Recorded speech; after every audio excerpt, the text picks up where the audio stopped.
మీ business ఏదైనా మీ ఊర్లో promotion చేయాలంటే అది సుమన్ టీవీతోనే సాధ్యం. ఇప్పుడే సంప్రదించండి. నా పేరు T Ramachandra Raju, additional SP Palnadu. మన పల్నాడు జిల్లా ప్రజలందరికీ తెలిసిన విషయమే. గత 13వ తారీఖు ఎలక్షన్ రోజు, ఎలక్షన్ మరుసటి రోజు మన జిల్లాలో అల్లర్లు, గొడవలు చోటు చేసుకోవడం జరిగింది. దాని పర్యవసానంగా ఇప్పుడు ఎవరైతే అల్లర్లు చేశారో, ఎవరైతే అల్లర్ని ప్రోత్సహించారో వాళ్ళందరినీ వివిధ మాధ్యమాల ద్వారా ఐడెంటిఫై చేసి, వీడియో క్లిప్పింగ్స్ చూసి దాని ద్వారా వాళ్ళందరినీ ఐడెంటిఫై చేయడం జరుగుతూ ఉంది. ఐడెంటిఫై అయిన వాళ్ళందరినీ కూడా ఎఫ్ఐఆర్ బుక్ చేయడం, కేసు బుక్ చేసిన తర్వాత వాళ్ళని రిమాండ్కి పంపించడం కూడా జరుగుతూ ఉంది. ఇప్పటికే చాలా మందిని, వందల మందిని అరెస్ట్ చేయడం జరిగింది. వాళ్ళందరినీ రిమాండ్ కూడా చేయడం జరిగింది. ఇంకా ప్రాసెస్ జరుగుతూనే ఉంది. మళ్ళీ కౌంటింగ్ కూడా మనకి రేపు 4వ తారీఖుని కౌంటింగ్ కూడా ఉంది.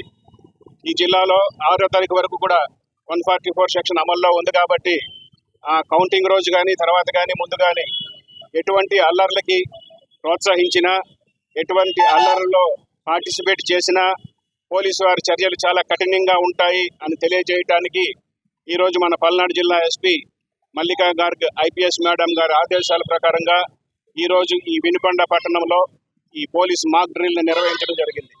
ఈ డ్రిల్లో ఉద్దేశం, ఎవరైనా అల్లరి చేస్తే, ఎవరైనా గుమ్ముగూడిన పోలీసు వారి హెచ్చరికలు ఖాతరు చేయకపోతే వారిపై బాష్పవాయు ప్రయోగించడం జరుగుతూ ఉంది. ఫస్ట్గా అప్పటికి వారు చెదరకపోతే తర్వాత లాఠీ చార్జ్ చేస్తారు.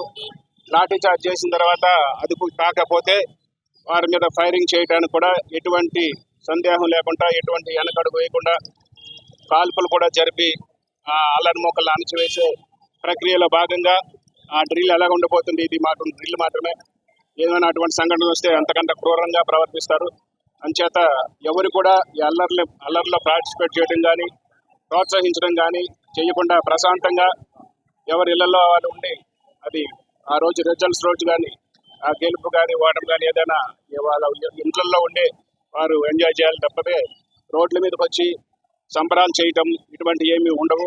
ఒకవేళ కేసుల్లో ఇరుక్కుంటే కనుక ఆ తర్వాత మీరు చాలా ఇబ్బందులు ఫేస్ చేయాల్సి వస్తుంది. ఉద్యోగాలకు సంబంధించి కానీ, ఫ్యామిలీకి సంబంధించి కానీ, ఆ ఫ్యామిలీ పెద్దలు ఆ అల్లర్లో ఇరుక్కుంటే వాళ్ళ జైలుకి వెళ్తే ఫ్యామిలీ ఎలా నష్టపోతుంది అనేది కూడా ఆలోచించుకోవాలి.